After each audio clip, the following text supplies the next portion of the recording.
You gotta hand it to Loki. When it comes to cheating death, Marvel's God of Mischief is basically unmatched, and even though we saw him get the life choked out of him in a very final way, somehow he's back for his own limited series on Disney+. In this video, we're going to be taking a look back at Loki's history in the MCU. How did he get started? What kind of journey has he been on? And where is he now? Needless to say, spoilers ahead. Like many sibling relationships, Loki has a pretty complicated dynamic with his brother Thor. Of course, not all older siblings are the rightful ruler of a kingdom of space gods, and not all younger siblings can transform themselves into snakes and bite their older siblings, but hey, you would if you could, right? In the first Thor, directed by Kenneth Branagh, we can see from the beginning that the sons of Odin have a somewhat tumultuous relationship. You know, it all makes sense now why you favored Thor all these years, because no matter how much you claim to love me, There's real affection between the two princes of Asgard. But Loki is clearly nursing a quiet bitterness at being the junior partner neglected by Odin in favor of Thor. And let's be honest, Thor is kind of a big lunk. And the thing is, while Thor may be strong, Loki is no slouch when it comes to power. He's got the magic that his mother taught him, including the ability to project multiple versions of himself, plus the shape-shifting, the fighting, the knives. You can see why he might feel underappreciated next to his beer-guzzling, hammer-throwing jock of a brother. No offense, Thor. We love you, man. This simmering resentment tips over into open hostility when Loki discovers a terrible truth. He's actually a frost giant, abandoned by his father as a baby and rescued by Odin during the invasion of Jotunheim, the realm of the giants. It's all the excuse Loki needs to go full black sheep, unleashing the lethal destroyer, betraying Odin and Thor, and generally going from quiet pain in the ass to major threat. And eventually, of course, his plan is foiled and he falls from the shattered Bifrost, disappearing into space. And that's the last we ever see of him. Not really. Thor establishes Loki as troubled, arrogant, and powerful. He's kind of a paradox in a way, driven by ego but also by a desperate need for approval from his father and brother, which he knows will never come. And by the time we see him again in Joss Whedon's The Avengers, this has turned, shall we say, kinda toxic. Okay, so before we start passing judgment, can those of us with siblings really put our hands up and say we've never overreacted to something they've done? Come on, at least once in our lives, our big brother or little sister has said something annoying, so we've made a deal with an alien warlord and invaded their favorite planet with an army of giant flying space monsters. Right? No? Just me then. Anyway, the Avengers. Since the first Thor, Loki has spent some time falling through space, eventually meeting a mysterious alien called the Other. The deal is simple. Loki delivers an Infinity Stone known as the Tesseract, and in return he gets the aforementioned army to invade with as he pleases. Hey, it's better than falling through space forever, right? Loki's in full-blown supervillain mode in this one, strutting around, murdering people, ordering them to kneel before him like he's General Zod or something. No! Once again, he and Thor are in direct, violent conflict. And once again, who among us can't relate? It's just like Christmas Day at my house. Anyway, little does Loki know that his antics will bring his brother into conflict with a group of mighty heroes. Heroes who will eventually join forces with the power of friendship, calling themselves the Justice League, or something like that. Unforeseen consequences? Love them. Of course, Loki's evil plan is foiled and he gets his ass pretty comprehensively handed to him by the big green guy. Hey, don't feel bad, Loki. You may have failed to subjugate the Earth, but at least you've been immortalized as the most popular animated GIF of 2012. And with that, the Avengers ends with Thor taking his wayward brother back to Asgard for a stern conversation. And that's the last we ever see of him. Not really. Whatever you've heard about Thor: The Dark World is probably true to an extent, but what it does have going for it is some solid to great Thor and Loki stuff. So, let's maybe cool it on the Dark World hate, huh? to mock. Loki, enough. No more illusions.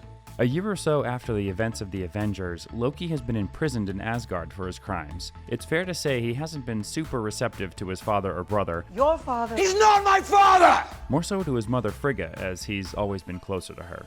Then am I not your mother? But that all changes when, shock horror klaxon, the Dark Elves invade Asgard and Frigga is tragically killed. Thor, in pretty desperate need of allies, reluctantly decides to free his wayward brother from prison, and so begins some pretty fun mismatched buddy comedy stuff, including one of the MCU's funniest moments. Brother, you look ravishing. Because let's not forget, Thor and Loki are funny when they're allowed to be. The Shakespearean family drama is all well and good, but it's the bickering people come back for. We then get some neat betrayals that turn out to be fake-outs, culminating in Loki sacrificing his own life to save his brother. They even get a moment of moving, tearful reconciliation, some resolution to their twisted and complex relationship, real catharsis, a tragic end to their arc. I'll tell Father what you did here today. I didn't do it for him. And with that, Loki is dead. And that's the last we ever see of him. Has this bit stopped being funny yet? Has it gone all the way back around to being funny? It's so hard to tell. Anyway, that's not the last we ever see of Loki, of course, because the post-credit scene reveals that the little trickster faked his death and is now impersonating Odin. Dastardly, yes, but it's interesting to note that the conversation Loki has with his brother in this scene, while pretending to be their father, is an emotional one. He doesn't try to mess with Thor or belittle him or cause him pain. In a way, it's the most honest the two have ever been with each other. If I were proud of the man my son had become, even that I could not say. It would speak only from my heart. For several years following the events of the Dark World, Loki remains disguised as Odin, ruling Asgard. And he must do an okay job, because by the time we get to Thor Ragnarok, the place hasn't completely fallen apart. Oh shit. Hey, maybe the evil brother made the best ruler. Makes you think. Of course, Thor discovers his brother's treachery, and so begins maybe the most important chapter of their relationship. They lose their father, they discover a long-lost evil sister who takes over Asgard. They end up on a horrible, garbage planet where Thor is made to fight as a gladiator. Loki betrays his brother again. Although, at this point, it's mostly out of self-preservation and habit. And importantly, Thor finally makes peace with the fact that Loki is always going to betray him, which kind of takes the fun out of it for Loki, and means that the only unexpected and perverse thing he can really do is to team up with Thor for real and help him out. Now there's a twist nobody saw coming, especially not Thor. Of course, Thor and Loki joining forces is such a universe-shaking event, it inevitably results in the total destruction of Asgard, and the survivors all jump on a ship and fly off together. Refugees cast to the winds of space, with two warring brothers putting aside their differences to lead them. And that's the last we ever...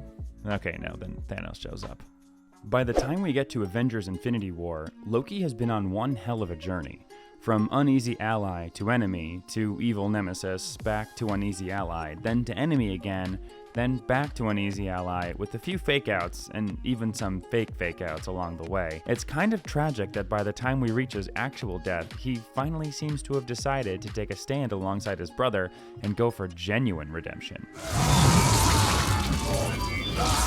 Alright, stop! But hey, maybe it's just his past sins catching up with him. He did kill a lot of people after all. However you want to look at it, Loki gets a brutal but memorable ending at the start of Infinity War, and he's wily to the end, using his pre-existing relationship with Thanos and his reputation for betrayal to his advantage. It's not a bad plan, pretending to switch sides so he can kill the Mad Titan, but of course it doesn't work, and Thor has to watch his brother die. Again. And that's the last we ever see of him. Except it actually is this time. Well, kinda. It's the last we ever see of that Loki. Fast forward 5 years. Thanos has wiped out half the life in the universe. The Avengers are disassembled. Thor spends most of his time drinking and playing Fortnite.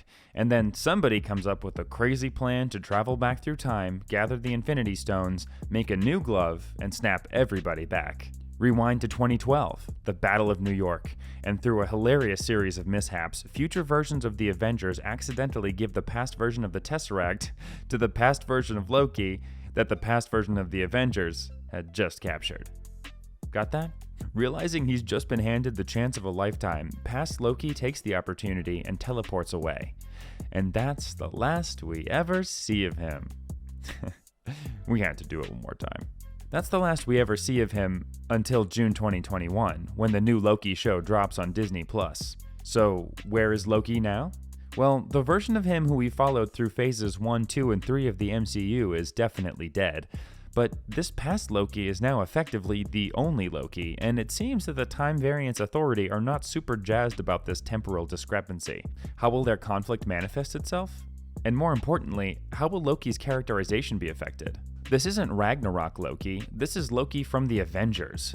The angry, vengeful, bloodthirsty supervillain. He hasn't had to deal with the deaths of his parents or the reappearance of his crazy long-lost sister. He hasn't bonded, unbonded, then rebonded with his brother. Will this version of Loki learn the same lessons as his past self? Or his past future self? Whatever you want to call him. Will he learn different lessons? Will he maybe learn no lessons at all?